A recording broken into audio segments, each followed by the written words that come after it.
If you're moving to Indianapolis or any of the cities that surround Indianapolis, there could be some things to consider. A lot of people are moving for a job. Okay, that's fine, that's going to happen. But even in that case, these things you might want to consider. But people that are moving here to find something that might be better, or let's say just an improvement of some kind over where it is that they live right now, then these are definitely things I think that may be on your mind already, but maybe if they aren't, there's something to think about.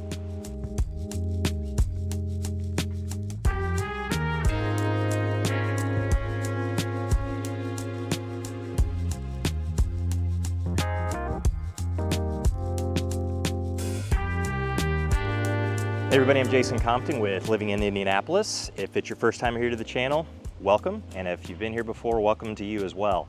So these questions are things that have kind of been consolidated over or from conversations that we've had in the past with a lot of different people. And especially for those wanting to live in a place that's a little bit different from where they're coming from. So lots of places in the country where people are moving from. They may not like exactly the way that it is there, and so they have lots of places in the country that are on their radar, and Indianapolis and the whole metro is sometimes one of those places.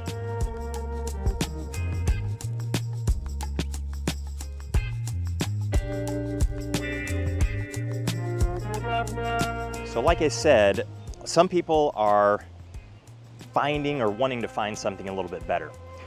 And better is such an opinion. What's better for you is maybe not better for somebody else. But I'll say one of the things that are here a lot, so common would be busy. They want to be in a place that's less busy, less traffic, fewer people. I mean, you name it, anything that's associated with less busy. Like right now, I'm out here at Geist Marina on Geist Reservoir, which actually this is the Indianapolis side. You've got a Fisher side, you've got a McCordsville side. It's big and it looks really calm out here right now. It can be a little bit busier, but maybe that's too busy for you or not busy enough for you. So there could be misconceptions about things like busy. You can definitely find places around Indianapolis, and not just Indianapolis, but I mentioned Fishers or Carmel or Westfield or Greenwood, and even places like Brownsburg, which I personally would consider not terribly busy. But recently we had some clients that were moving in from California, super busy part of California, and they had their eyes on Brownsburg. But when they got to Brownsburg, explored it a little bit, they thought it's really nice, it's great, but it's actually a little too busy for us, which was a little bit of a shock to me because I don't think it's really near the busiest place around the whole metro, but too busy for them. So you can find places that I would say almost objectively are not very busy, and then other places that are certainly busier, but hard to say objectively, again, because it is a matter of opinion. Very, very subjective. What's busy to one is not busy to another. So some people need to be in a wide open space, and that if they want to be at their house, their home on the weekend, Saturday, Sunday, and they don't want to see a soul, a single person, then you can't be in a place like this. You can't really be in Indianapolis very easily, not unless your property is just totally surrounded by trees and cut off from everybody, but it's a lot more dense than that. Carmel is a place, and Fishers, I think that does surprise a lot of people. They have an energy. They are busier than what a lot of people realize. But again, is it too busy or is it not too busy? So misconceptions, and this is where we have to have a conversation. This is also why you probably need to spend a little time exploring some of these places. So we've built our exploration app so you can go to specific places in each of the cities and get your own preferences and your own opinions really sorted out, so you know, at least have better information and more information for yourself to know what's too busy for you and maybe what isn't as busy, but also to clear up misconceptions. So this is another one. The busyness is definitely one of them, but a place like Geist Reservoir. This place is pretty well known. Maybe not to you if you're not from here, but certainly around here, everybody knows Geist Reservoir.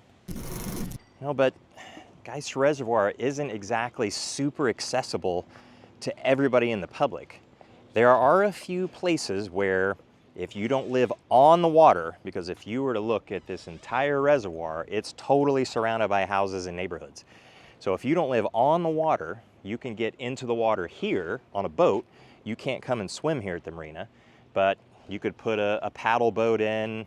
Well, I mean paddle boat, I don't mean like the kind that you crank with your legs. I'm talking about oars where you're rowing it like a kayak or something, or jet ski, or any one of the pontoon boats that you see out here, a ski boat.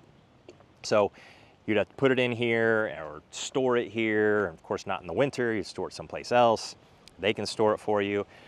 But that's not just a, hey, we're gonna go pop over to the reservoir just for a few hours like you would a swimming pool, something like that. So it's less accessible than what people realize oftentimes, and it kind of surprises them. There's another public boat ramp up on the Fisher side. There's a little park, it actually has a Fortville address, but it's Geist Park, and that's a cool park. So you can drop a kayak in there and come down Fall Creek and go into Geist Reservoir and then back out.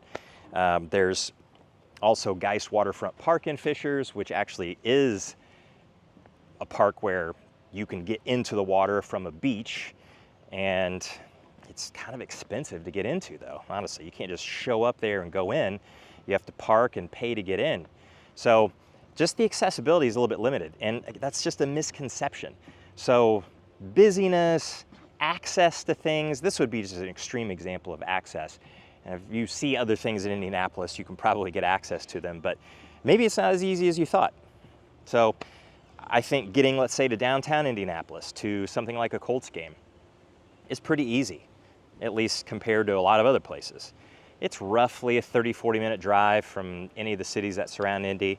It's when you get to the stadium, how you're gonna park, that's usually the troublesome part, but it's usually not as bad as what it is in other cities. But it's still a little bit of trouble, but how much trouble? That's totally up to you. So all things to consider, and you need to make sure that you're developing your own opinions about that based on your own observations. Don't always depend on other people's. You can read all kinds of things online, but their opinions may not match up with yours. And by the way, that goes for mine too.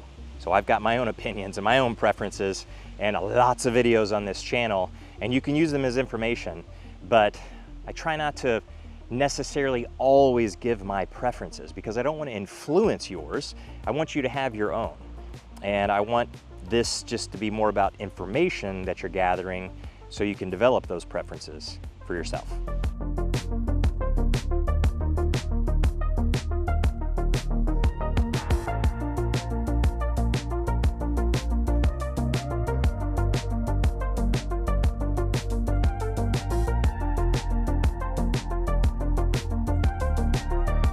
Another thing to consider, a lot of people move here because they think they're gonna save money.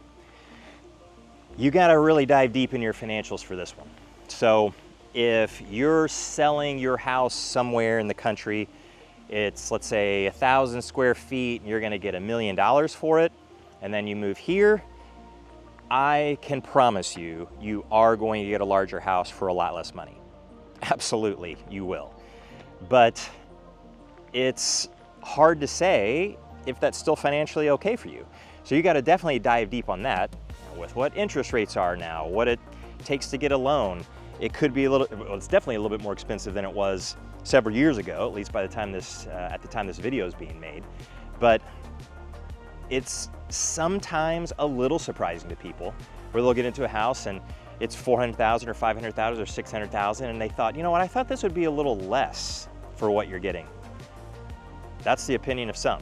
And then others, like if you're coming from that 1,000 square foot home and it's $1 million and you come here for $1 million, I mean, for $1 million, your money goes a long way here. In my opinion, you can get a 5,000 square foot house, no problem for $1 million. You get a 6,000, 7,000, 8,000 square foot house in a lot of cases. It starts then to matter where it is. You'll notice that your money goes further in certain places than it does in others, definitely. If you get into a place like Zionsville and Carmel, $500,000 does not go as far as it does in Fishers. It doesn't go as far generally in Indianapolis. Or I'm sorry, it can go a little further in Indy, but they're confusing my speech here with this, but Indy's kind of all over the place. You can get $500,000 to go a long way, and then sometimes $500,000 is shocking that you can't get it to go very far in Indy. So the location, not just the city, but where in the city, it also matters. So clearing that up. So you have to really make sure that, is it gonna be that much cheaper? How much money are you gonna save per year or per month? The kind that you thought, well, this is the reason we're making the move, because it's just gonna be so much cheaper to live. So gotta make sure that you're diving into things like that. And those are discussions that we have with a lot of people. So if you have questions about that, then let's dive into that in a conversation.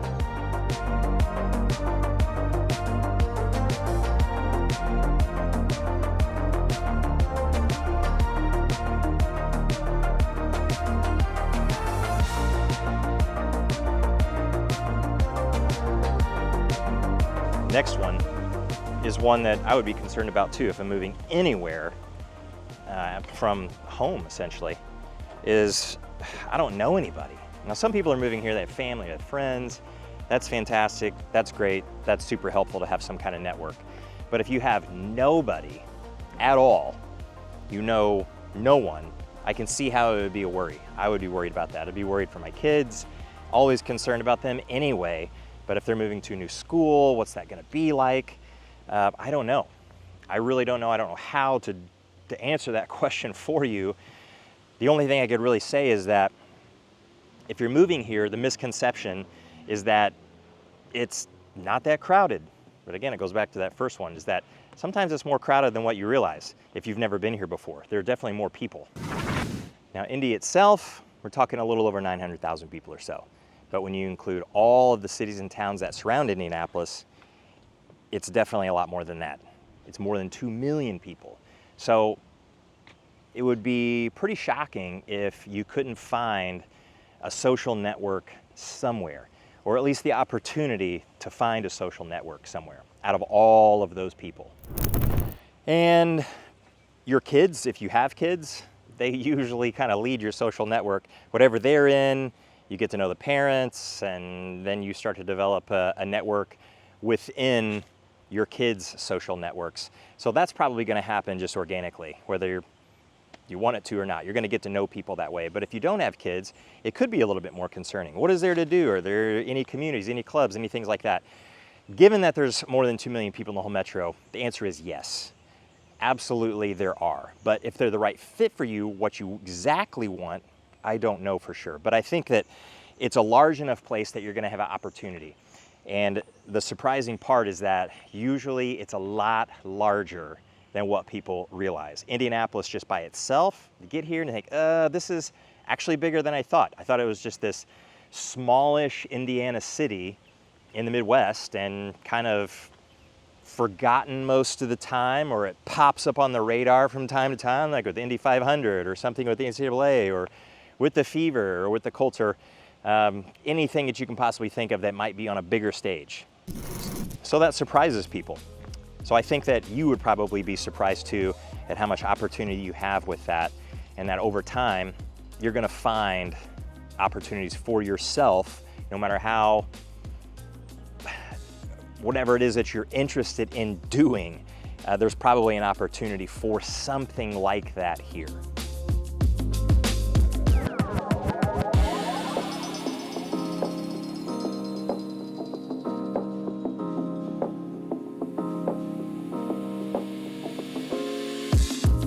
Now, there are more things to think about, of course, always more things to think about.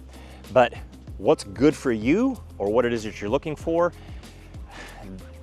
it's hard to put all of that in the video. So if you have questions about things like that, lifestyle in Indianapolis, what might be a fit for you, then that's time for a conversation. So reach out to us any way that you know how. We'll certainly get into some of the details as to why Indy could be a fit for you, or one of the cities around Indy could be a fit, but also maybe what you should look out for based on our conversation. So reach out, like I said, any way that you know how, and we'll catch you in the next one.